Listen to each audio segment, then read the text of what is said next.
Di gang sempit yang selalu macet oleh motor ojek dan gerobak gorengan, muncul sebuah gerai baru. Es teh jumbo tarik manisnya, spanduknya kuning menyala. Huruf-hurufnya seperti ditarik panjang siliola angin, memanjangkan lidahnya. Di bawah spanduk, ada gambar gelas plastik bening sebesar lengan, penuh es batu yang berkilau seperti gigi yang sedang tersenyum. Gerai itu mendadak ramai. Anak sekolah berseragam masih bau matahari, ibu-ibu yang baru pulang belanja, sampai bapak-bapak sopir angkot. Semua mengantre. Harga promonya bikin geleng kepala. Beli satu, bonus sedotan jumbo, tulis papan kecil dengan kapur putih. Tebal, hitam, dan di ujungnya ada cincin plastik berwarna perak yang memantulkan wajah siapapun yang mendekat. Kayak warung waralaba luar negeri. Ya, gumam Arya, siswa kelas 11 yang siang itu haus bukan main. Tenggorokannya kering, kakinya pegal, karena sejak pagi mengantar paket ke 3 kompleks berbeda. Vina, sahabatnya, mendorong bahunya pelan. Sekali-kali, jajan, Rai, katanya enak banget, dinginnya nempel sampai tulang, kata Vina sambil melirik ke arah gerai. Penjualnya, seorang pria kurus berwajah pucat, bernama Bang Randy. Cekatan menuang teh dari tong stainless yang ditutup rapat. Senyumnya lebar, licin, namun matanya tidak benar-benar ikut tersenyum. Arya memperhatikan es batu yang diambil bukan dari freezer biasa, melainkan dari peti kecil dengan semacam embun yang tidak hilang-hilang. Meski udara siang itu panas menyengat, embunnya seperti tetap hidup, merayap naik turun di permukaan peti, lalu lenyap begitu Bang Randy membuka penutupnya. 2 es teh jumbo. Bang, 1 original, 1 brown sugar, pesan Vina. Bang Randy mengangguk. Originalnya manisnya pas, yang brown sugar lebih lengket di lidah. Kamu suka yang mana, Dek? Pertanyaannya diarahkan ke Arya.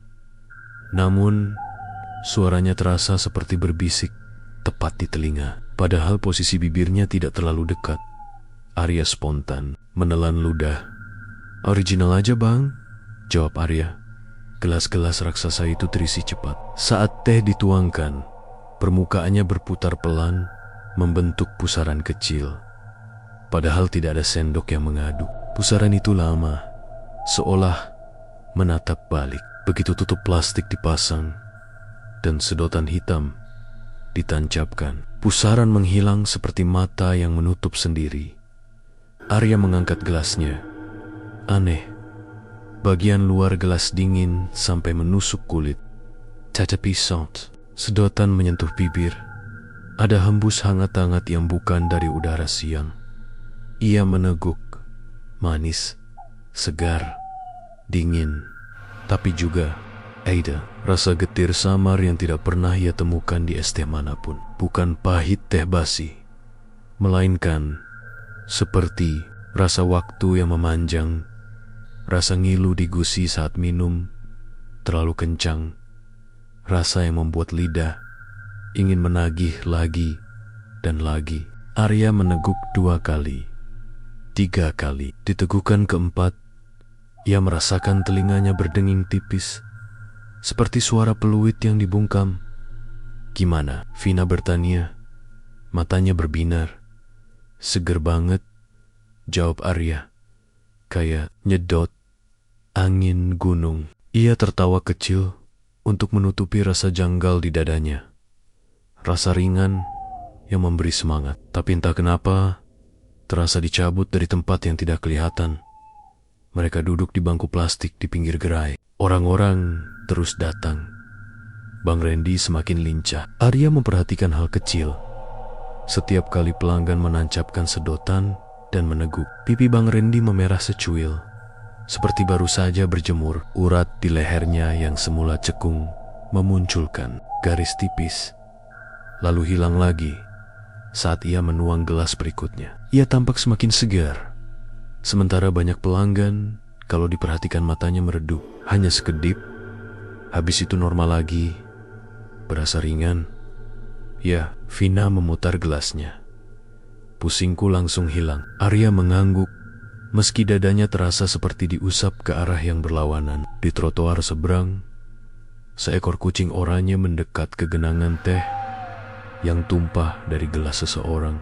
Kucing itu menjilat sekali, lalu bulunya mengembang, dan ia mundur dengan punggung melengkung, mendesis ke arah peti es. Arya spontan menoleh ke Vina.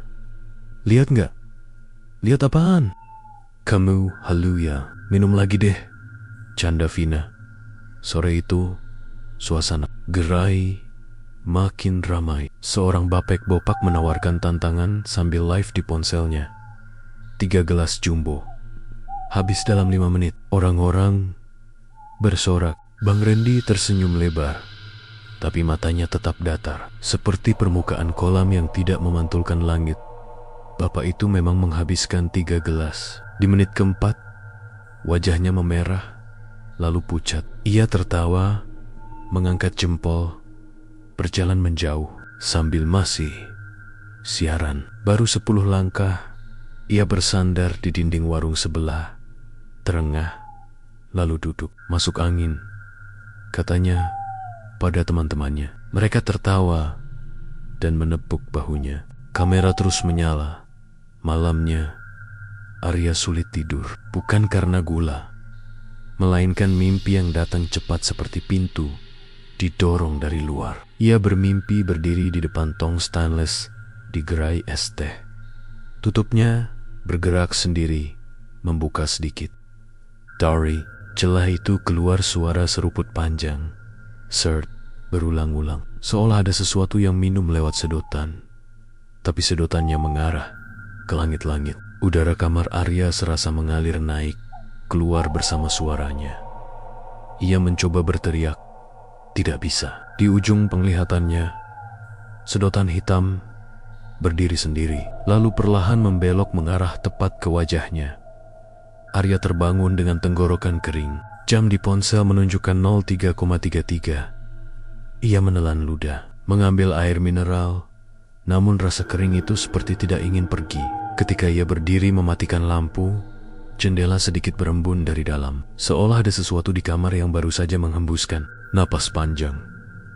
Keesokan harinya, kabar tentang gerai es teh semakin meledak. Video tantangan 3 gelas tadi malam viral. Orang yang sama muncul di FYP Arya, memberi judul besar-besar. Gampang, enggak masuk angin. Arya memperhatikan baik-baik wahannya. Di balik filter dan tawa ada kantong mata yang lebih gelap. Dari sebelumnya, komentar-komentar penuh pujian, juga ejekan. Tidak ada yang menyebut perihal pusing atau sesak. Vina mengirim pesan. Vina, Rai, aku pusing sejak pagi, tapi kepengen banget es teh itu lagi. Gila ya. Arya, jagain dulu. Istirahat. Vina, ntar sepulang sekolah ya, kita beli lagi. Arya memandang layar chat lama di seberang jalan, dekat musola kecil Pak Darto. Penjaga kebersihan yang sudah tua menatap gerai es teh dengan mata menyipit. Arya menyalaminya. Rame pak. Pak Darto mengangguk pelan. Rame itu rezeki, tapi ada rezeki yang datangnya seperti angin malam. Nggak kelihatan, dingin, bikin ngilu sendi. Ia menunjuk sedotan hitam. Sedotan begitu biasanya buat minum yang kental. Ini minum es teh, kok sedotannya sekeras pipa? Arya tertawa kecil. Biar cepat kali pak. Cepat apa? Cepat habis atau cepat kembali? Gumam Pak Darto. Lalu berlalu sambil memeluk sapu. Siang menjelang sore, antrean kian memanjang. Arya kembali membeli 1 gelas. Bukan karena ingin, melainkan karena ingin memperhatikan. Ia berdiri agak ke samping, menunggu. Saat Bang Randy menoleh, mata mereka bertemu.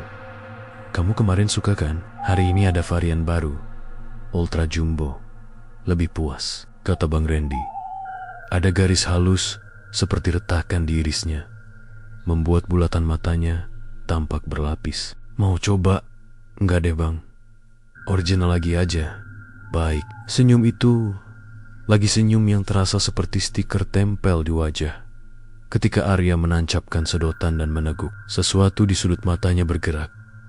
Bayangan tipis, seperti benang asap, keabu-abuan, keluar dari dada orang-orang yang minum di sebelahnya, melayang halus menuju gelas masing-masing. Benang itu terhisap pelan ke dalam pusaran permukaan teh. Lenyap tanpa suara. Arya memejamkan mata. Membuka lagi, tidak ada apa-apa. Mata-matanya yang lelah, Rai, Vina datang setengah berlari. Wajahnya cerah, namun bibirnya sedikit pucat. Akhirnya, aku udah pengen dari tadi. Ia membeli 1 gelas brown sugar. Meneguk cepat. Ya ampun, ini kayak minuman dingin, tapi juga hangat. Gimana sih Vin, kamu pusing ya? Tanya Arya. Sekarang enggak, lihat. Seger kan? Iya, namun saat menunduk, Arya melihat belakang telinganya.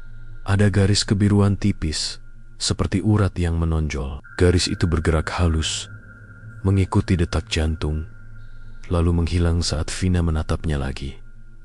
Kenapa? Enggak, jawab Arya pelan. Mereka duduk.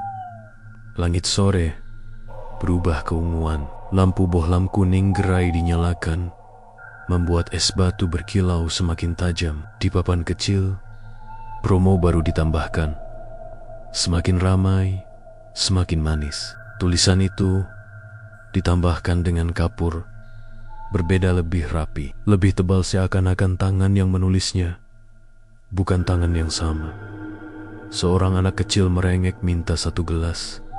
Ibunya mengikuti. Begitu sedotan menyentuh bibir si anak, Arya lagi-lagi menangkap kilasan benang asap tipis keluar dari dada anak itu, tersedot ke gelas. Arya menoleh cepat ke Vina, ingin menanyakan apakah ia melihatnya. Belum sempat bicara, seorang pemuda yang tadi ikut antre tiba-tiba terduduk di kursi plastik. Wajahnya pias. Duh, pusing, ngantuk banget, gumamnya. Temannya bercanda, kurang tidur kali. Mereka tertawa. Pemuda itu bangkit lagi, berjalan pelan. Arya menggenggam gelasnya kuat-kuat. Vin, kayaknya ini minuman aneh. Vina menaikkan alis. Aneh gimana? Kamu selalu overthinking. Aku mimpi aneh semalam. Terus, kamu gak ngerasa apa-apa? Kayak capek, tapi pengen lagi? Vina menghela napas pendek. Iya sih. Ia menatap gelasnya, ragu sepersekian detik. Tapi kan itu biasa. Ketagihan gula. Arya tidak membantah. Kata-kata itu terdengar masuk akal, tapi dadanya tetap gelisah. Ia menoleh ke arah Bang Randy. Di belakang pria itu ada tirai plastik menutup sebagian area dapur. Di balik tirai tampak kontur sesuatu setinggi orang dewasa, bulat seperti tangki, denggen, salang-salang kecil yang menjuntai. Setiap kali Bang Randy menuang teh, tangki itu bergetar sangat halus, seperti makhluk yang bernapas tertahan. Menjelang maghrib, antrean mereda. Gerai bersiap tutup. Vina pulang duluan karena harus bantu ibunya. Arya berdiri di ujung gang, pura-pura melihat ponsel. Padahal ia menunggu gerai benar-benar sepi. Ada rasa konyol dalam dirinya. Apa yang sebenarnya? Iya, Kari Bakti. Kalaupun ada, bukankah lebih aman pura-pura tidak tahu? Ketika lampu bohlam diredupkan, Bang Randy menggulung spanduk pelan, seperti menggulung lidah yang tadi siang panjang. Ia melangkah ke belakang tirai, mengambil sesuatu, lalu kembali dengan botol bening yang tidak berlabel. Cairannya bukan coklat, bukan teh, melainkan bening keperakan seperti air hujan yang ditelan sinar bulan. Ia menuangkan sedikit ke dalam tong stainless. Ruangan seketika terasa lebih dingin. Arya mengusap lengan, merinding, tapi bukan karena angin. Bang Randy membisikkan sesuatu yang tidak dimengerti. Bukan doa yang pernah Arya dengar, di mushola. Lidahnya seperti menyentuh huruf-huruf yang bukan milik manusia. Tutup. Tong bergerak sendiri, bergetar pelan. Dari sela-sela tutup, uap tipis naik dan membentuk pola melingkar yang mirip sidik jari raksasa.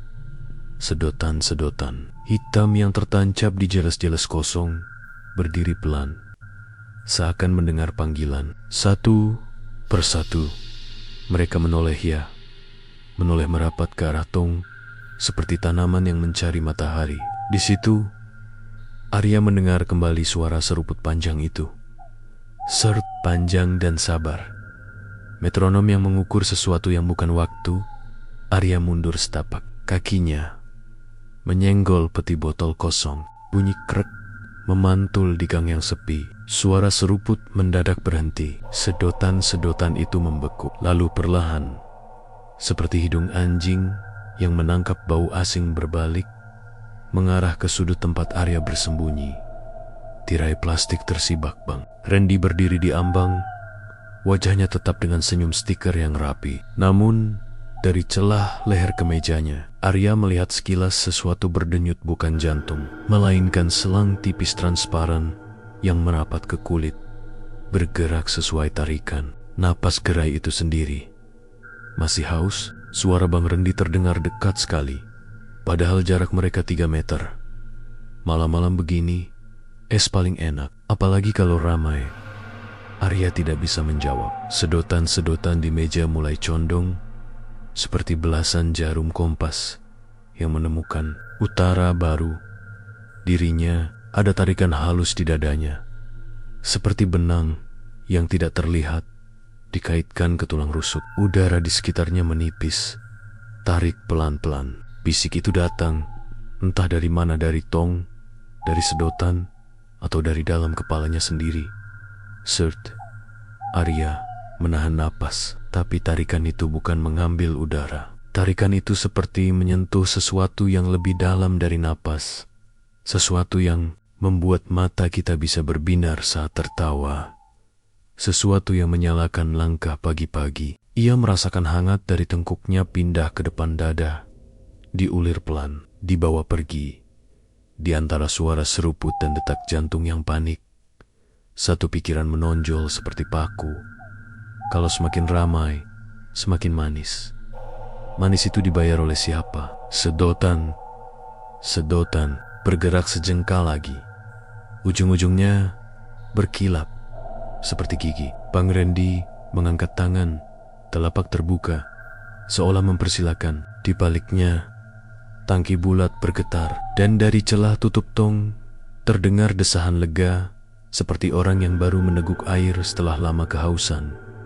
Arya melangkah mundur 1, 2, lalu punggungnya menempel dinding dingin. Di sudut matanya, ia melihat jam di warung sebelah berkedip ke 19,07. Suara azan Isya dari musola kecil memecah udara, panjang dan bening. Pada nada pertama azan itu, sedotan-sedotan berhenti. Tarikan di dada Arya melemah, seperti tangan yang mendadak dilepas. Bang! Randy berkedip. Untuk pertama kalinya sejak tadi siang, senyumnya menurun sedikit, lalu kembali rapi. Besok, katanya pelan, hampir sayang. Besok lebih ramai, lebih manis. Arya tidak menunggu. Ia berbalik dan lari menyusuri gang. Napasnya terpotong-potong. Di belakangnya, ia mendengar suara. Tirai ditutup. Sedotan-sedotan jatuh satu persatu, dan desahan dari Tong yang kembali sabar menunggu. Di ujung gang, ia berhenti, menempelkan tangan ke dada. Detaknya kacau. Ponselnya bergetar pesan dari Vina. Vina, Rai, besok pulang sekolah kita beli 2 ya. Pengen yang ultra jumbo. Arya menatap layar lama, sampai huruf-huruf itu terasa seperti lubang kecil yang menelan cahaya. Di atas kepalanya, kabel listrik bergoyang pelan. Angin malam membawa sisa wangi teh manis, bercampur sesuatu yang dingin dan sangat tua. Dan untuk pertama kalinya sejak siang tadi, Arya benar-benar merasa haus. Haus yang tidak mengerti air. Haus yang seperti seseorang di balik tirai plastik juga sedang merasakannya dan tersenyum. Hari berikutnya, gerai Ace de Jumbo, tarik manisnya sudah ramai. Sejak sebelum jam sekolah bubar, spanduknya kini lebih mencolok. Ada tambahan tulisan varian baru. Ultra Jumbo lebih segar, lebih puas, dengan huruf merah yang seolah bergetar kalau dipandang lama. Di bawah tulisan itu ada gambar gelas plastik 2 kali lebih besar dari kemarin, dengan sedotan yang lebih tebal, hitam pekat seperti pipa saluran. Arya menatap dari jauh, berdiri di depan kios fotokopian yang sepi. Ia masih merasakan bekas tarikan dari semalam rasa, seperti benang halus yang disedot dari dadanya, membuat tubuhnya lebih letih dari biasanya. Matanya sayu, tenggorokan masih kering. Tapi entah kenapa, dalam kepalanya muncul bayangan Esteh. Itu, bayangan dingin yang memanggil. Ponselnya berbunyi. Vina, Vina. Rai, aku udah di gerai. Ayo cepat. Antre gila panjang. Arya, CKN minum dulu. Tunggu aku. Vina, telat. Aku udah beli Ultra Jumbo. Gokil, gede banget. Gelasnya Arya mencengkeram ponsel. Jantungnya berdebar. Ia berlari kecil melewati kerumunan, menembus barisan anak sekolah yang riuh, selfie dengan gelas raksasa mereka. Dan benar Vina duduk di kursi plastik, memegang gelas sebesar lengan bayi, penuh es yang berkilau berlebihan, seperti potongan kristal. Cairannya coklat keemasan, memantulkan wajah siapa saja yang menatapnya. Vina sudah menancapkan sedotan besar itu ke bibir. Vin, stop. Arya hampir meraih tangannya.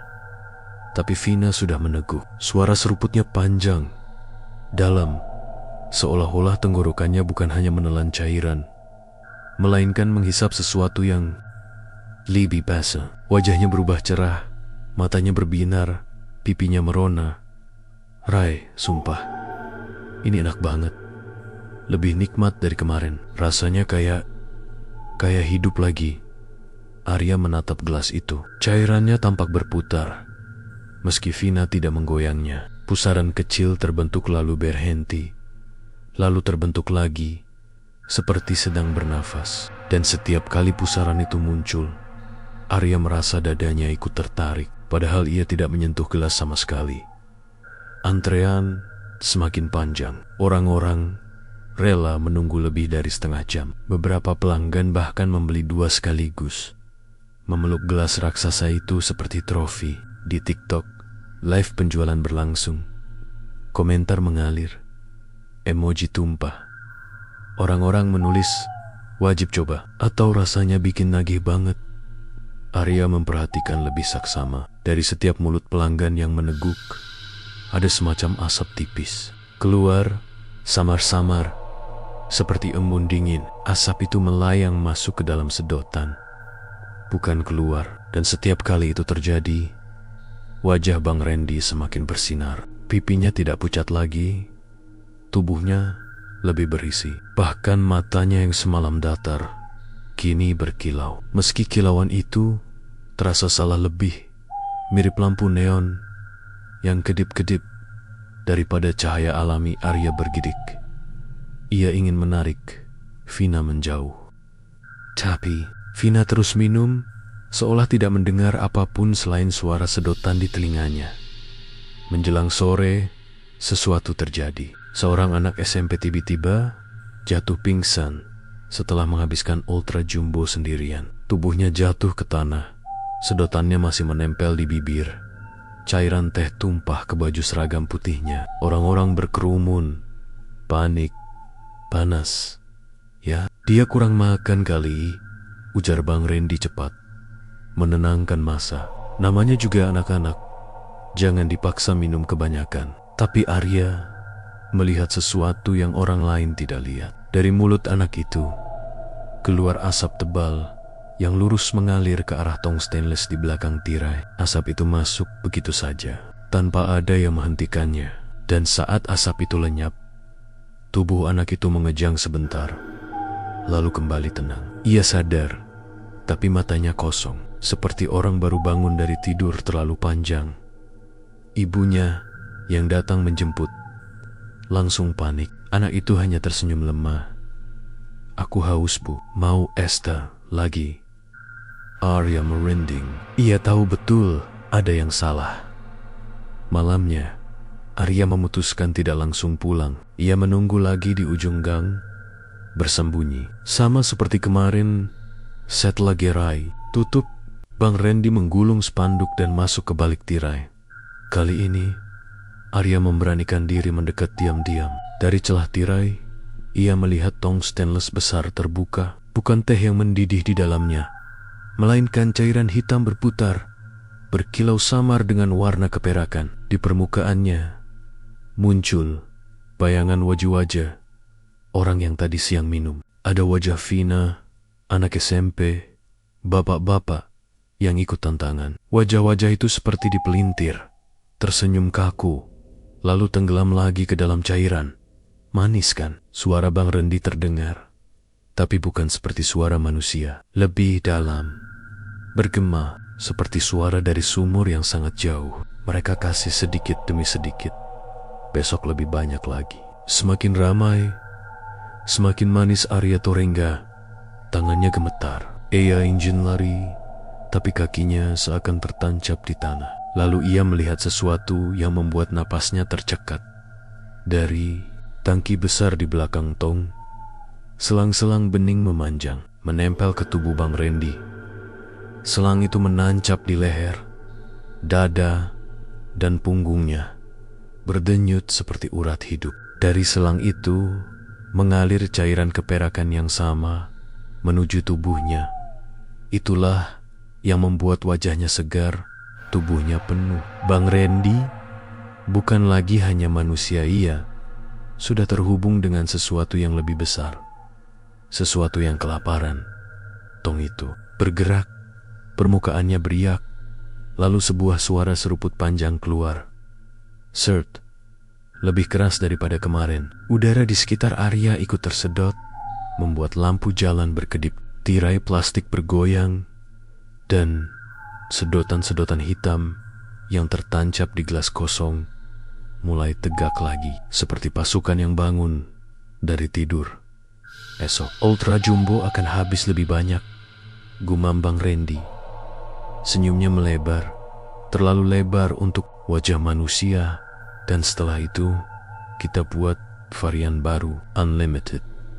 Arya membekap mulutnya, takut suaranya terdengar. Tapi tepat saat ia mundur, ponselnya bergetar pesan dari Vina. "Vina, Rai, aku gak bisa tidur, haus banget. Aku kepikiran es teh itu terus, kayak ada yang manggil. Besok kita beli lagi, ya." Arya menatap layar ponselnya, jantung berdegup cepat. Dari balik tirai, ia merasa tatapan dingin Bang Randy menembus kegelapan, langsung ke arahnya. Dan di udara, suara seruput itu kembali terdengar. Panjang, lapar, sabar. Malam itu, Arya tidak bisa tidur. Matanya terus terbuka, menatap langit langgut kamar yang berembun tipis seperti kemarin. Tenggorokannya kering, meski ia sudah minum 3 botol air mineral. Rasa haus itu bukan haus biasa ini. Haus yang aneh. Haus yang tidak hilang meskipun sudah diteguk berkali-kali. Dalam pikirannya, bayangan es teh jumbo muncul jelas. Cairan coklat berkilau, es yang seperti kristal, sedotan hitam yang berdenyut perlahan. Ia berusaha mengusir bayangan itu, tapi semakin ditolak, semakin kuat bayangannya. Dan di tengah rasa haus itu, ponselnya kembali bergetar. "Vina, Rai, aku gak tahan. Aku pengen banget es teh itu. Rasanya kepalaku mau pecah. Besok kita beli bareng, ya. Kalau bisa Ultra Jumbo lagi." Arya menggigit bibir. Ia tahu ada sesuatu yang salah. Ia sendiri haus, tapi ia masih bisa menahan. Vina, sebaliknya, seperti sudah dijerat. Keesokan harinya, di sekolah, wajah Vina tampak pucat, matanya cekung. Tapi ada Binar aneh. Di sana Binar, orang yang terlalu ingin sesuatu. Saat pelajaran berlangsung, ia sering mengusap lehernya, seakan ada yang menekan dari dalam. Aku gak bisa konsentrasi, Rai, bisiknya pada Arya. Aku cuman kepikiran minum itu. Rasanya di tenggorokan, kayak ada sedotan nempel, narik terus. Arya, Merit, kata-kata itu persis dengan yang ia rasakan semalam. Saat bel pulang berbunyi, Vina langsung berdiri. Ayo cepat, aku gak kuat lagi. Arya ingin menolak, tapi tatapan Vina penuh kecemasan, sekaligus hasrat. Seolah kalau Arya menolak, Vina bisa marah atau bahkan nekat pergi sendiri. Akhirnya, dengan berat hati, Arya ikut di gerai antrean lebih gila dari kemarin. Spanduk baru dipasang, varian Ultra Jumbo laris. Segera hadir, varian Unlimited Refill. Hurufnya merah terang, seakan ditulis dengan darah segar. Orang-orang tertawa, bersorak, saling rekam video. Beberapa pengunjung bahkan sudah datang sambil membawa power bank dan tripod, ingin membuat konten minum es teh paling besar se-Indonesia. Bang Randy melayani dengan senyum lebar, tapi Arya melihat jelas. Lehernya kini lebih berurat, matanya lebih bercahaya aneh, dan setiap kali ia menuang, tangkinya bergetar seperti perut makhluk lapar. Vina langsung memesan Ultra Jumbo. Begitu sedotan menempel di bibirnya, wajahnya berubah. Pucatnya hilang, matanya berbinar, senyumnya mengembang. Tapi Arya melihat hal lain dari tubuh Vina. Keluar asap tipis keabu-abuan, masuk ke dalam gelas. Arya ingin merebutnya, tapi Vina menepis tangan Arya. Jangan ganggu aku, Rai. Suaranya parau, tapi penuh kenikmatan. Aku butuh ini. Sot, itu juga. Keributan terjadi. Seorang bapak yang membeli Ultra Jumbo pingsan di tempat. Orang-orang menjerit, tapi Bang Randy sigap. Tenang, cuma kecapekan. Hausnya belum terobati. Air putih gak cukup, Bapak. Sini, tambah teh lagi. Dan yang lebih menyeramkan, Bapak itu bangun, tersenyum, lalu menyambar gelas baru dan meneguk lagi. Orang-orang yang menonton malah bersorak kagum, menganggap itu hiburan. Arya hampir tidak percaya dengan apa yang ia lihat. Semua orang buta. Semua orang menganggap itu biasa. Malam harinya, Vina jatuh sakit. Arya menemaninya di rumah. Ibunya mengira Vina hanya kelelahan, tapi Arya melihat lebih dekat urat-urat di leher Vina menonjol, kebiruan. Dari Hibernia, saat ia tertidur, keluar suara seruput kecil. Sert, sert. Meski tidak ada sedotan, di sana Arya panik. Ia mengguncang bahu Vina. Vin, sadar. Kamu kenapa? Vina membuka mata, tatapannya kosong. Lalu perlahan berkata dengan suara serak, Rai, aku haus. Tolong beliin aku es teh itu. Kalau enggak, rasanya aku mati. Arya mundur. Napasnya tercekat. Kata-kata itu terdengar seperti bukan hanya dari mulut Vina, tapi juga bergema dari tempat lain, seperti suara tong yang ia lihat di balik tirai. Arya tahu ia harus melakukan sesuatu. Malam itu juga, ia nekat mendatangi gerai yang sudah tutup. Gang sepi, hanya ada suara jangkrik, spanduk sudah digulung, lampu bohlam. Tapi dari dalam tirai, cahaya samar keperakan masih terlihat. Arya mendekot, mencoba mengintip. Dan disitulah ia melihat sesuatu yang tidak pernah ia bayangkan. Tong stainless terbuka, cairannya berputar cepat, membentuk pusaran besar. Dari itu muncul wajah-wajah pelanggan Vina, anak-anak sekolah, bapak-bapak, bahkan wajahnya sendiri. Semua wajah itu menatap Arya, tersenyum kaku, semakin ramai. semakin manis. Suara bergema dari dalam tong. Lalu, dari dalam pusaran, muncul sebuah tangan pucat, panjang, dengan jari-jari kurus yang ujungnya tajam, seperti sedotan. Tangan itu meraih keluar, menembus udara, hampir menyentuh wajah Arya. Arya terhuyung mundur, jantungnya berdetak liar. Ia tahu kalau ia tidak menghentikan ini, Vina dan mungkin semua orang di kampungnya akan hilang satu persatu. Tapi pertanyaannya, bagaimana melawan sesuatu yang hausnya bukan haus manusia? Arya berlari pulang. Di ponselnya, pesan masuk dari Vina, dikirim tengah malam. Vina Rai, aku mimpi tenggelam di dalam gelas. Sedotannya narik aku ke dasar. Tolong aku, besok aku harus minum lagi. Kalau enggak aku mati. Arya menatap layar yang bergetar di tangannya. Ia sadar besok mungkin jadi hari terakhir Vina bisa diselamatkan. Dan jauh di dalam pikirannya, suara seruput panjang kembali terdengar. Lebih jelas, lebih rakus, serarat. Sejak malam terakhir itu, rasa takut tidak ada Arya tidak mereda. Malam-malamnya penuh mimpi yang sama. Sedotan hitam, pusaran teh, wajah-wajah yang mengambang di dalam cairan. Siang harinya, ia berjalan seperti orang yang kurang tidur. Mata merah, langkah kaku. Di sekolah, orang mengira ia dramatis. Di rumah, ibunya menyuruhnya banyak tidur. Tetapi Arya tahu, ini bukan sekadar ketakutan. Ini ada jejak nyata yang harus diikuti.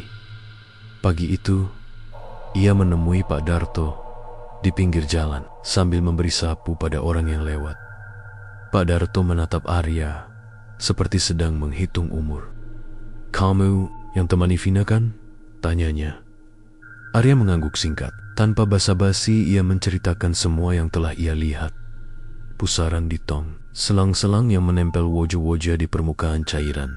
Pak Darto mendengarkan dengan mulut mengecil, lalu memanggil seorang perempuan tua yang biasa duduk mengupas bumbu di warung tetangga. Mbah Siti.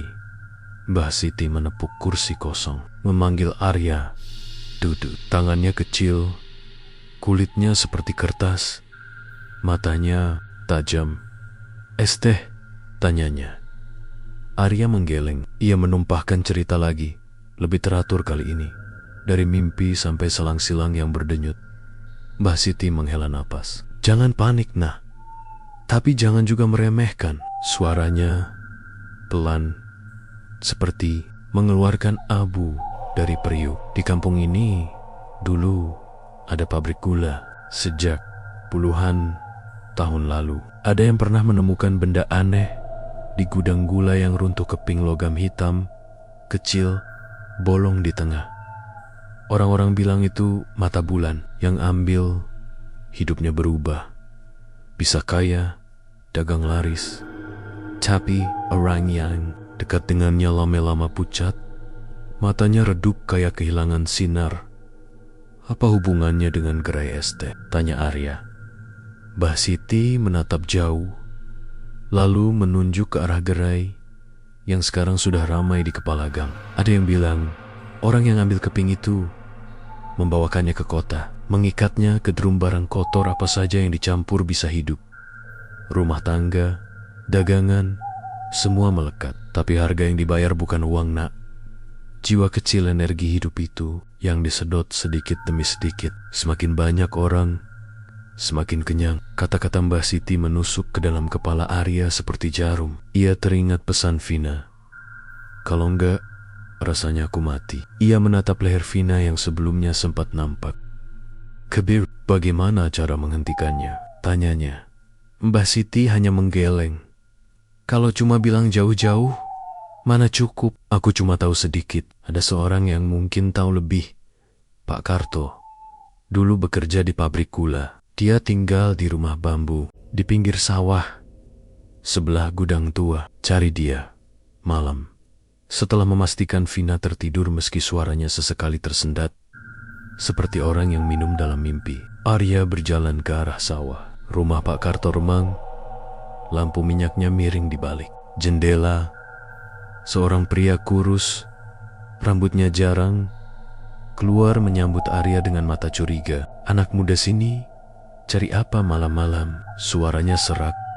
Arya langsung menceritakan. Pak Karto menghela napas panjang, lalu membiarkan Arya masuk. Di meja kayu tua, terhampar foto pabrik gula yang runtuh, alat-alat berkarat, dan sebuah kotak kecil terikat kain hitam. Ini kotak milik almarhum kakakku, kata Pak Karto. Dulu, waktu pabrik runtuh, banyak orang mati. Setelah itu, ada yang menggali gudang, menemukan keping-keping itu.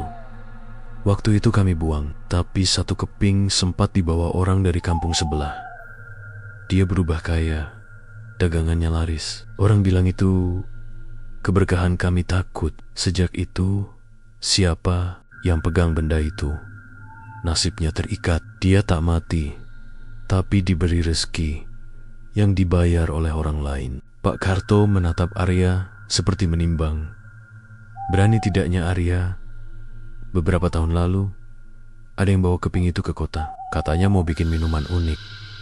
Lalu gerai itu muncul. Nama penjualnya Randy. Dulu ia bukan Randy yang sekarang. Orang bilang dagangannya runtuh. Terus tiba-tiba dapat modal. Aku dengar dari jauh, dia menukar sesuatu pada hal yang tak terlihat. Apa keping itu ada di gerainya? Tanya Arya.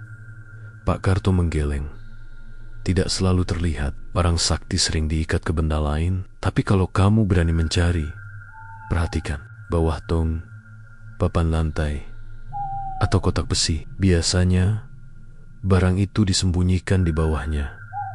Ia menepuk tangan Arya. Kalau kamu bertemu benda itu, hati-hati. Benda seperti itu makan lunak rasa enak, tapi perlu bayar. Malam berikutnya, Arya menyelinap lagi ke gerai. Ketika lampu padam dan semua sepi, tirai plastik menutup rapat. Tapi dari celah, ia melihat tong besar yang masih bergetar samar. Jantung berdetak cepat. Ia meraba lantai plaster dan papan mencari retakan. Di dekat pangkal tong, ia menemukan sekrup yang longgar. Sebuah papan kecil yang tampaknya pernah dibuka. Dengan napas tertahan, ia mengangkat papan itu. Di bawahnya tersimpan sebuah bungkus kain hitam. Tangannya gemetar ketika membuka. Ada sebuah keping logam kecil, hitam mengkilap, bolong di tengah seperti koin kuno. Permukaannya beralur seperti gelombang mirip pusaran. Di tepinya ada guratan kecil, kata yang membuat kulitnya merinding, manis.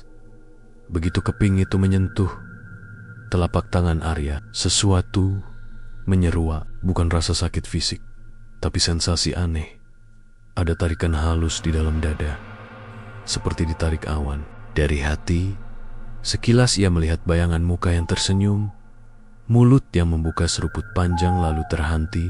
Arya hampir saja meletakkan keping itu ketika ia mendengar suara langkah di luar. Kunci pintu yang dibuka. Bang Randy datang. Rambutnya berantakan, wajahnya pucat tak tahu. Semula tidak lagi pucat, matanya menatap tajam pada papan yang terangkat. Dia mencondong, seperti memeriksa bekas tangan Arya di lantai. Siapa di sana? Suaranya datar.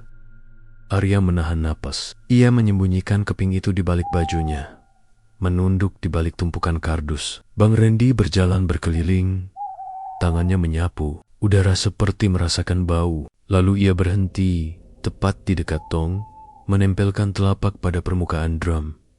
Malas, sabar, gumamnya. Suaranya beda, lebih dalam, bergetar dari dalam ruang kecil di belakang.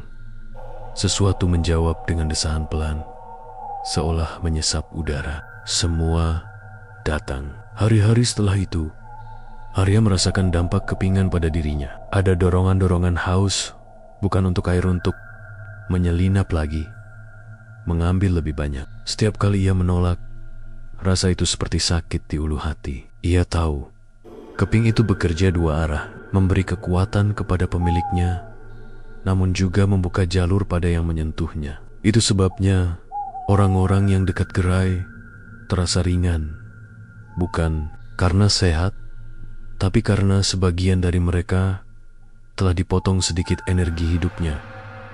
Tetapi ada satu hal yang membuat Arya bergerak. Di balik keping itu ada bekas tinta nomor dan tanggal tercoret. Angka-angka itu seperti daftar. Arya menyadari malam itu juga beberapa nama yang tertulis di kotak arsip Pak Karto cocok dengan warga yang berubah, mereka yang tiba-tiba sibuk, yang pipinya merona aneh, yang malamnya terbungkus mimpi-mimpi tak wajar. Namanya sendiri Leila, Aida. Tapi ada satu goresan baru, seperti tanda yang dibuat dengan pena basah. Inisial V di sebelah tanggal hari ini. Jantung Arya berdegup keras sampai telinga. Ia mencabut keping itu dari saku, memandanginya. Di permukaan ada pusaran halus yang nyaris bergerak, seperti cairan yang menunggu. Ia menutup tinju, merasa ada tarikan kecil pada ujung jari. Seperti benang tak terlihat yang siap diambil. Di luar, dari masjid kecil, terdengar suara azan Isya yang dimulai. Begitu suara azan mengalun, keping logam bergetar di tangan Arya. Bukan hanya terasa dingin, tapi ada siolu yala, rantai kecil yang mencubitnya, dan kemudian melonggar. Seventh azan berhenti, dan keping itu kembali normal, berkilau gelap. Mengapa azan bisa membuatnya terganggu, pikir Arya. Ia ingat malam ketika tarikan berhenti saat azan berkumandang. Mungkin itu satu-satunya celah. Tiba-tiba ponselnya bergetar. Pesan masuk dari Vina. Aku jalan sendiri ke gerai. Aku gak kuat nahan. Kalau aku gak di sana, rasa ini makin gede. Tolong ikut ya. Aku takut sendirian. Angin malam membawa bau teh manis, memanjakan hidungnya, lalu menusuk perut seperti tikaman. Di saku, keping itu terasa berat. Arya tahu, jika ia tidak ikut, Vina mungkin tak kembali sebagai Vina yang dulu. Jika ia ikut langsung, mereka berdua mungkin jatuh lebih dalam. Di kepalanya satu pikiran sederhana, tapi mengerikan. Satu keping kecil ini bisa menelan kampung. Ia menatap langit, menelan ludah, lalu menggenggam keping itu erat. Bukan untuk disimpan, tetapi untuk dibawa. Kalau ini benda kunci, aku harus tahu siapa yang membuatnya dan dari mana asalnya. Bisiknya pada dirinya sendiri. Kalau tidak, semua yang aku sayang akan hilang sedikit demi sedikit. Di kejauhan, gerai es teh jumbo masih menyala lampu bohlam. Kuning menebar cahaya manis yang mengundang. Dari dalam terdengar lagi Sert, panjang dan sabar, seperti napas yang tak pernah lelah.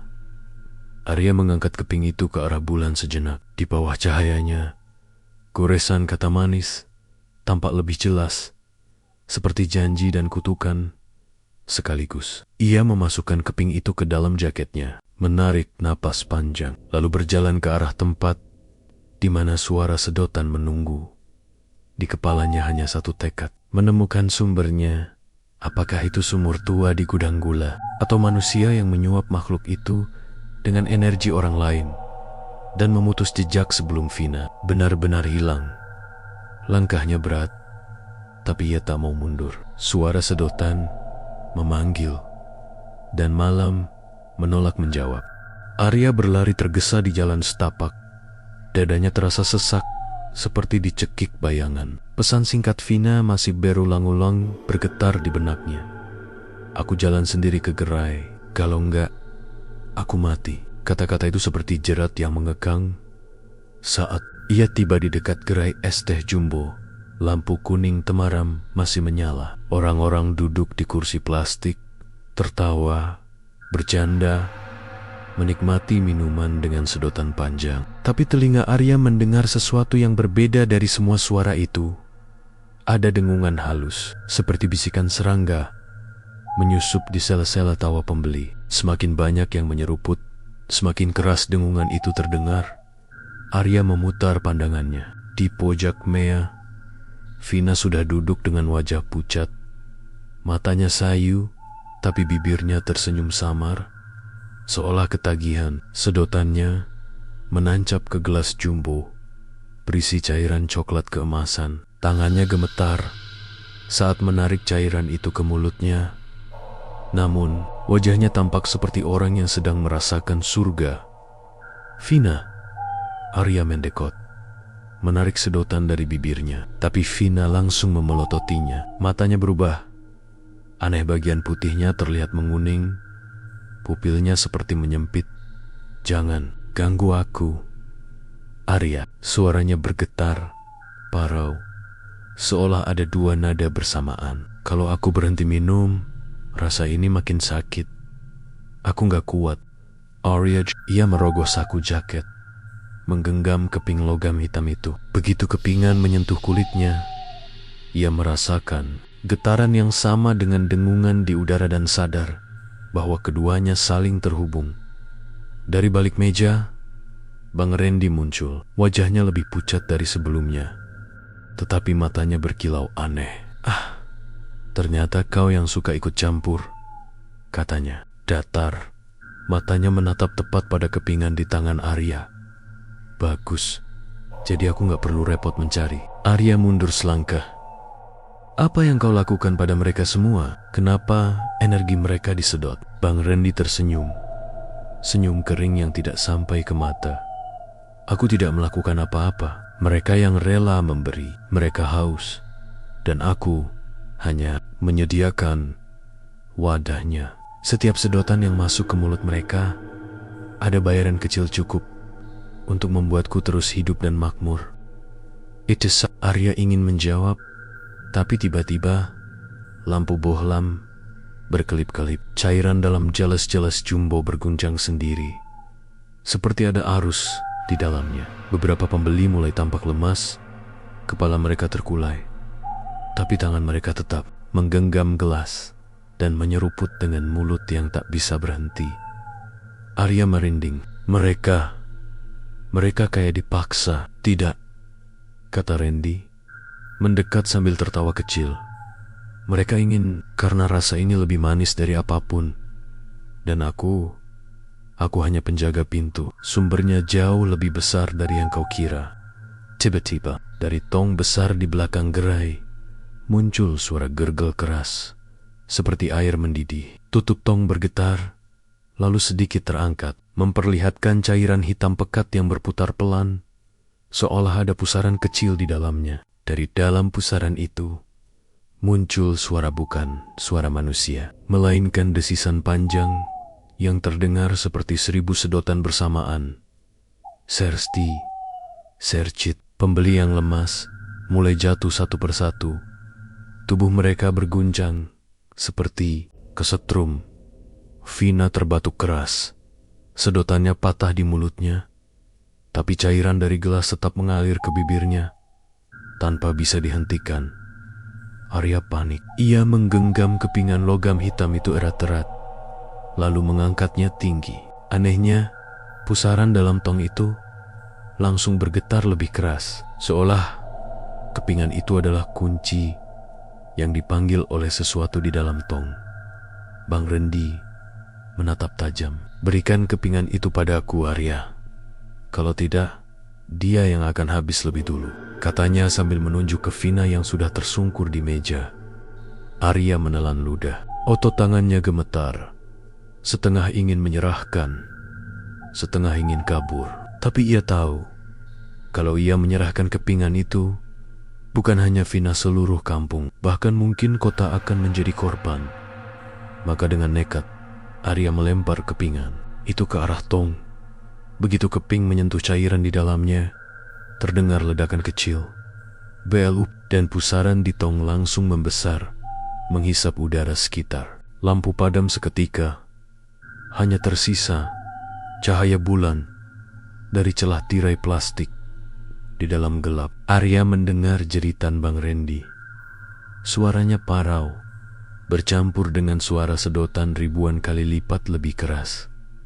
"Bodoh, kau membukanya. Sekarang ia bebas." Tong besar itu roboh. Cairannya tumpah, membanjiri lantai gerai. Tapi cairan itu bukan teh biasa. Warnanya hitam berkilau, bergerak sendiri. merayap seperti ribuan tangan cair yang mencari tubuh untuk menempel. Arya berusaha menarik Vina, menyeretnya keluar dari genangan. Vina lemah, tubuhnya gemetar, bibirnya biru. "Arya, tolong," bisiknya lirih. Di belakang mereka, Bang Rendi menjerit lagi.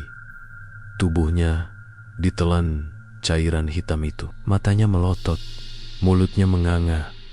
Lalu seluruh tubuhnya tersedot ke dalam pusaran yang tiba-tiba muncul di lantai. Suara terakhir yang terdengar hanyalah sercit panjang seperti sedotan terakhir dari segelas minuman raksasa. Gerai berguncang, tirai plastik sobek tertiup angin. Aroma manis yang tadinya mengundang kini berubah menjadi bau anyir dan basi, menusuk hidung.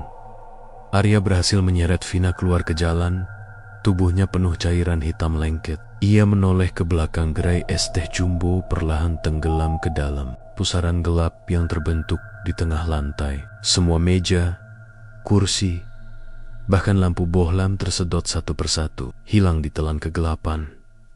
Dalam beberapa menit, gerai itu lenyap. Yang tersisa hanya tanah basah yang berasap seperti baru saja terbakar. Arya terengah-engah, memeluk Vina yang masih lemah di pelukannya.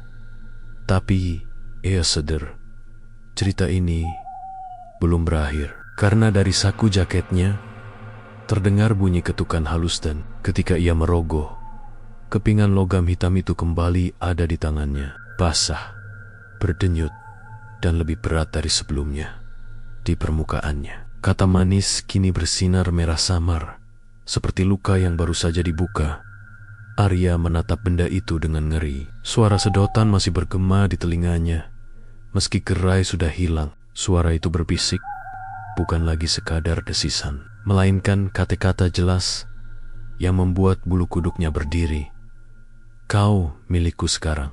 Arya tidak bisa tidur malam itu. Meski tubuhnya letih setelah menyeret Vina menjauh dari gerai yang lenyap, matanya tak kunjung tertutup. Ia hanya duduk di lantai kamarnya, menatap benda kecil di telapak tangannya. Kepingan hitam dengan tulisan samar manis yang kini bersinar merah redup seperti bara api. Setiap kali ia meletakkan kepingan itu di meja, entah bagaimana benda itu kembali ke telapaknya, disembunyikan di laci, kembali ke kasur, dibungkus kain, dan dilempar keluar jendela. Tiba-tiba sudah ada di saku celananya. Benda itu sudah menempel pada jiwanya. Suara bisikan juga semakin jelas. Malam itu, di antara suara jangkrik, Arya mendengar desisan. "Sedikit saja, satu tegukan, kau akan mengerti kenikmatan mereka." Arya menutup telinganya, tapi suara itu muncul di kepalanya. Ia hampir hilang keesokan paginya.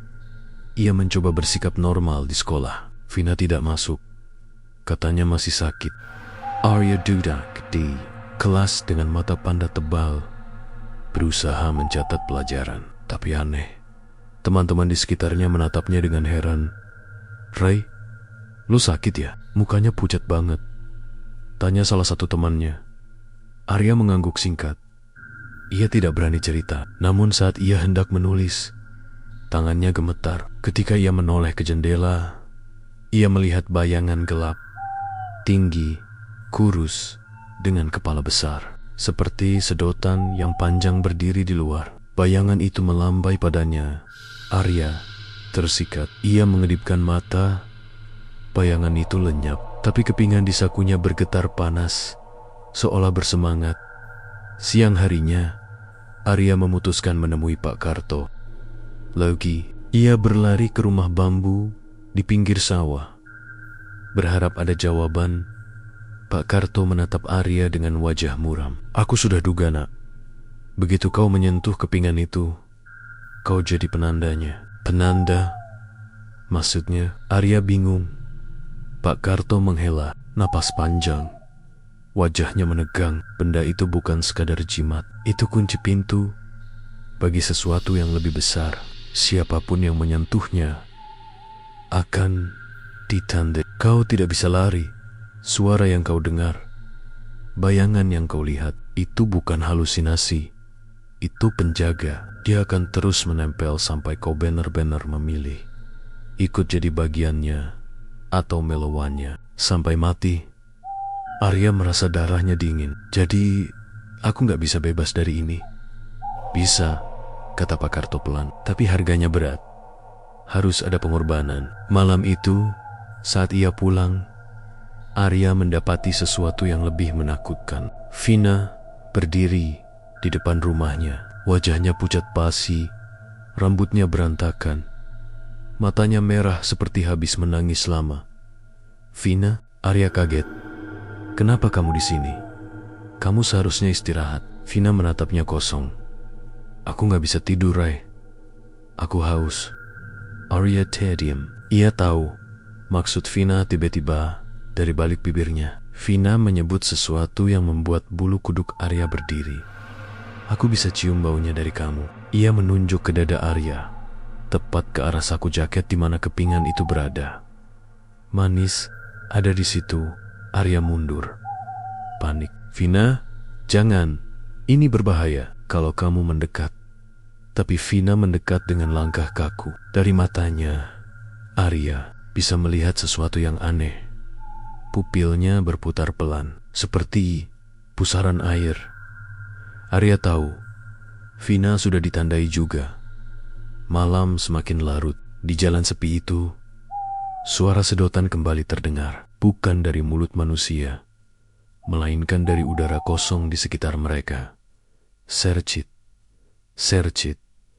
Lampu jalan padam satu persatu. Angin bertiup membawa aroma teh manis yang menusuk. Bayangan tinggi dengan kepala berbentuk sedotan perlahan muncul di ujung jalan. Tubuhnya kurus panjang, wajahnya tanpa mata, hanya mulut besar dengan lubang sedotan di tengah. Dari mulut itu keluar suara menghisap panjang. Vina tiba-tiba berlari ke arah makhluk itu, seolah tersihir. Aku mau, aku haus, teriaknya. Arya panik. Ia meraih lengan Vina, tapi makhluk itu mengulurkan tangan cair yang panjang, hampir meraih Vina. Arya nekat mengangkat kepingan hitam itu, lalu berteriak sekuat tenaga. Ambil aku. Jangan dia. Cahaya merah di kepingan menyala terang, dan makhluk itu berhenti. Lubang sedotannya menghadap ke arah Arya. Lalu, dalam sekejap, bayangan itu melompat mendekat, menelan Arya dan Vina dalam kegelapan pekat. Sebelum segalanya hitam, Arya hanya mendengar satu suara dalam kepalanya. Kau sudah memeli. Kini kau akan melihat sumur asalnya. Arya jatuh pingsan. Saat ia membuka mata, ia tidak lagi berada di jalan. Di sekelilingnya ada bangunan tua, dinding bata retak, dan suara tetesan air yang bergema. Ia sadar tempat ini adalah pabrik gula yang Wunta, tempat semua cerita itu bermula. Di tengah ruangan ada sumur tua yang dipenuhi cairan hitam berputar. Dari sumur itu keluar aroma manis yang membuat kepala pening, dan dari dalam pusaran puluhan wajah manusia muncul tenggelam wajah orang-orang yang pernah menyeruput es teh jumbo itu. Arya mundur, tubuhnya gemetar, tapi suara itu bergema lagi dari sumur. Manis, selalu ada yang haus, dan kau, Arya, akan jadi penyuplai baru. Cairan hitam itu bergerak naik, membentuk lengan panjang yang siap meraih Arya. Apakah Arya akan melawan, ataukah ia benar-benar ditakdirkan jadi penerus Randy, penjual manis yang haus jiwa? Cahaya bulan samar masuk dari atap pabrik gula yang retak. Udara lembab berbau basi, bercampur manis yang menusuk hidung hingga membuat mual. Arya berdiri di hadapan sumur tua yang dipenuhi cairan hitam berputar. Di dalamnya, wajah-wajah orang yang pernah membeli es teh jumbo muncul tenggelam. Mulut mereka menganga seperti sedang menyeruput tanpa henti. Vina berada di samping Arya. Tubuhnya lemah, matanya masih berputar seperti pusaran. Napasnya pendek. Tiba-tiba, tangan cair hitam meraih pergelangan Vina dan menariknya ke arah sumur. Vina menjerit pelan, suaranya nyaris hilang. "Arya, tolong aku." Arya panik. Ia menggenggam kepingan hitam di tangannya. Benda itu bergetar, seolah ikut bahagia melihat semua penderitaan ini. Suara bisikan bergema dari sumur. "Berikan dia, kau bebas, atau ikut bersamanya, dan kau akan merasakan manis abadi." Arya menggertakkan giginya. Ia tahu inilah ujian terakhir. Jika ia menyerahkan Vina, mungkin ia akan selamat, tapi selamanya ia akan menjadi budak kepingan itu. Di kepalanya terngiang ucapan, "Pak Karto, azan bisa melemahkan ikatan itu. Suara suci bisa meretakkan kekuatannya, tapi untuk menghancurkannya harus ada pengorbanan." Arya menutup mata, lalu menarik Vina sekuat tenaga. Tapi tangan cair itu semakin erat, hampir menyeret Vina masuk. Arya berteriak, "Aku yang kau mau. Lepaskan dia." Kepingan di tangannya menyala lebih terang, merah seperti bara api. Dari sumur muncul sosok tinggi kurus dengan kepala berbentuk sedotan. Lubang besar di wajahnya mengeluarkan suara hisapan panjang. Sercit. Makhluk itu melangkah ke depan, menunduk ke arah Arya. "Kau akhirnya menerima. Masuklah, jadi bagian dari manis ini. Kau akan abadi. Semua haus akan datang padamu." Arya menggenggam kepingan itu erat-erat, lalu berlutut. "Kalau begitu, biar aku yang menutup pintu kalian." Ia menarik Vina ke belakang. Lalu dengan segenap keberanian, Arya menjatuhkan dirinya ke dalam sumur sambil membawa kepingan itu. Begitu tubuhnya menyentuh cairan hitam, dunia terbalik. Ia merasakan ribuan tangan dingin meraih tubuhnya, menarik, menggenggam, mencoba menelannya hidup-hidup. Suara hisapan ribuan kali lipat memekakkan telinga. Ia melihat wajah Bang Randy. Matanya kosong, mulutnya masih menyeruput meski sudah tenggelam. Kepingan di dada Arya menyala semakin terang. Di dalam kepalanya, suara makhluk itu meraung, "Bodoh, kau tak bisa menghancurkan kami. Kami abadi." Arya teringat satu halasan yang pernah membuat kepingan itu bergetar. Dengan sisa tenaga, ia berteriak keras, melantunkan ayat yang ia hafal dari masjid kampung. Suaranya parau, pecah, namun bergema di ruang hitam itu. Cairan hitam menjerit. Sedotan berubah menjadi jeritan panjang. Pusaran di sumur mengguncang. Wajah-wajah manusia yang terperangkap satu persatu lenyap seperti debu diterpa angin. Kepingan di tangan Arya pecah. Retaknya menyebar. Cahaya merah memancar seperti kilatan petir. Makhluk berkepala sedotan itu menggelepar. Tubuhnya meleleh seperti lilin, lalu hancur disedot pusaran yang runtuh di luar sumur. Vina terjatuh di lantai pabrik. Tubuhnya terbebas dari genggaman tangan hitam. Ia menangis, memanggil-manggil nama Arya. "Jangan tinggalin aku." Tapi sumur itu mulai runtuh. Dindingnya retak.